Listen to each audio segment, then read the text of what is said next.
नमस्कार दोस्तों, आपका मेरे YouTube चैनल कथा भक्ति साधना में स्वागत है। पौष मास के शुक्ल पक्ष की पूर्णिमा को पौष पूर्णिमा कहा जाता है। पौष का महीना सूर्य देव का माह है और पूर्णिमा चंद्रमा की तिथि, अतः सूर्य और चंद्रमा का यह अद्भुत संगम पौष पूर्णिमा की तिथि को होता है। इस दिन सूर्य और चंद्रमा दोनों के पूजन से सभी मनोकामनाएं पूर्ण होती हैं और जीवन में आने वाली बाधाएं दूर होती हैं। धार्मिक मान्यता है कि पौष पूर्णिमा के दिन स्नान, दान, धर्म, कर्म के कार्य करने से साधक को पुण्य फल की प्राप्ति होती है और मृत्यु के बाद व्यक्ति को मोक्ष की प्राप्ति होती है। इस दिन भगवान सत्यनारायण की पूजा करनी चाहिए। साथ ही सत्यनारायण कथा पढ़ना या सुनना भी बहुत शुभ फल माना गया है। सत्यनारायण भगवान हमेशा सच बोलने का संदेश देते हैं। सत्यनारायण की कथा से हमें कई सीख मिलती है, जैसे अपना संकल्प कभी नहीं भूलना चाहिए और कभी भी भगवान के प्रसाद का अपमान न करें। पौष पूर्णिमा पूरे भारत में बहुत उत्साह के साथ मनाई जाती है और इस दिन देश के विभिन्न हिस्सों में हिंदू मंदिरों में विशेष अनुष्ठान किए जाते हैं। कुछ स्थानों पर पौष पूर्णिमा को शंखभरी जयंती के रूप में माना जाता है और इस दिन देवी शंखभरी की पूजा अर्चना की जाती है।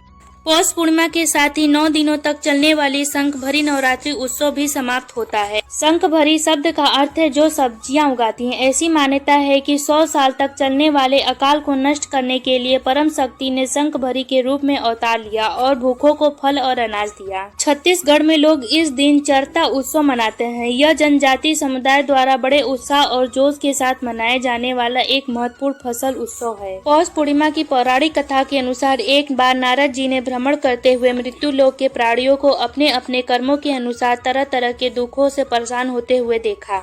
इससे उनका हृदय द्रवित हो उठा और वह अपने परम आराध्य भगवान श्री हरि के शरण में कीर्तन करते हुए पहुंच गए और स्तुति पूर्वक बोले, हे नाथ, मृत्यु लोक के प्राणियों का कष्ट हरने का कोई उपाय बताने की कृपा करें। तब भगवान ने कहा, हे मुनिवर, आपने विश्व कल्याण भावना से बहुत सुंदर प्रश्न किया है।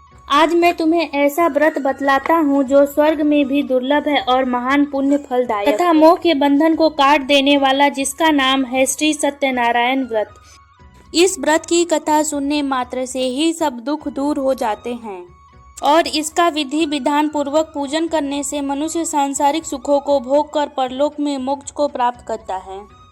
काशीपुर नगर के एक गरीब ब्राह्मण को भिक्षा मांगते देखकर भगवान विष्णु जी ने स्वयं ही एक बूढ़े ब्राह्मण के रूप में उस निर्धन ब्राह्मण के पास गए और कहने लगे, हे ब्राह्मण, श्री सत्यनारायण भगवान मनोचित फल देने वाले हैं। तुम उनका व्रत पूजन करो, जिससे करने से मनुष्य सब प्रकार के दुखों से दूर हो जाता है। इस व्रत के उपवास का भी अपना महत्व है, किंतु उपवास मात्र ही भोजन न लेना नहीं समझना चाहिए। उपवास के समय हृदय में यह धारणा होनी चाहिए कि आज श्री सत्यनारायण भगवान हमारे पास ही विराजमान, अतः अंदर व बाहर शुचिता बनाए रखनी चाहिए और श्रद्धा पूर्वक भगवान का पूजन कर उनकी मंगलमयी कथा का श्रवण करना चाहिए। श्री सत्यनारायण कथा बताती है कि व्रत पूजन करने में मनुष्य का समान अधिकार है, चाहे वह निर्धन, धनवान, राजा हो या व्यापारी हो, ब्राह्मण हो या अन्य वर्ग, स्त्री हो या पुरुष हो।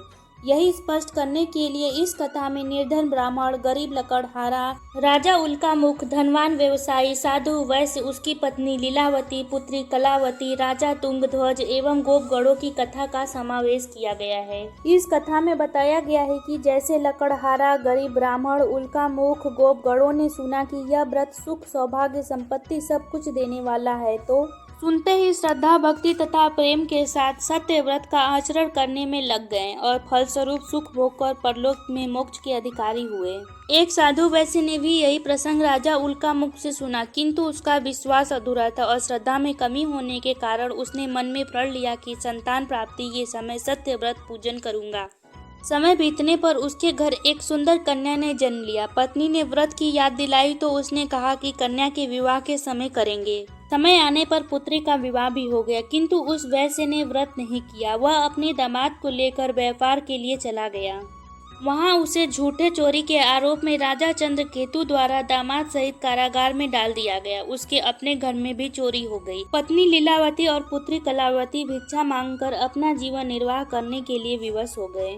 एक दिन कलावती ने किसी के घर में श्री सत्यनारायण का पूजन होते हुए देखा और घर आकर माँ को प्रसाद दिया। तब लीलावती को याद आया कि उसके पति ने सत्यनारायण व्रत करने का अनुष्ठान लिया था। वह अगले दिन श्रद्धा से व्रत पूजन कर भगवान से पति और दामाद के शीघ्र ही वापस आने की प्रार्थना की। उसके पूजन से श्री हरि विष्णु प्रसन्न हुए। वह एक ब्राह्मण के भेष में राजा के पास पहुंचकर उन दोनों बंदियों के निर्दोष होने की बात कही और उन्हें बंदी गृह से मुक्त कराया।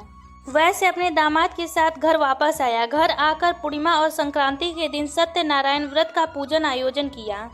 परिणाम स्वरूप वह सांसारिक सुखों को भोग कर मोक्ष को प्राप्त हुआ। एक बार राजा तुंगध्वज ने वन में गोपगणों को श्री सत्यनारायण भगवान की पूजा अर्चना करते हुए देखा, किंतु अपने अभिमान की वजह से राजा न तो पूजन स्थल पर गया और न ही दूर से प्रणाम किया और न ही गोपगणों द्वारा दिए गए प्रसाद को ग्रहण किया। परिणाम स्वरूप यह हुआ कि राजा निर्धन हो गया। राजा को फिर से आभास हुआ कि विपत्ति का कारण सत्यदेव भगवान का निरादर है। तब उसे बहुत पश्चाताप हुआ। वह तुरंत ही वन में गया और गोपगणों को बुलाकर उसने सत्यनारायण भगवान की पूजा विधि पूछी और पूजा भी किया। पूजन के पश्चात वह घर चला आया। उसने देखा कि विपत्ति टल गई और उसकी सारी संपत्ति तथा जन सुरक्षित हो गए। राजा यह सब देखकर बहुत खुश हुआ और अपना जीवन भगवान को अर्पित कर दिया। तो ये थी पौष पूर्णिमा की कथा।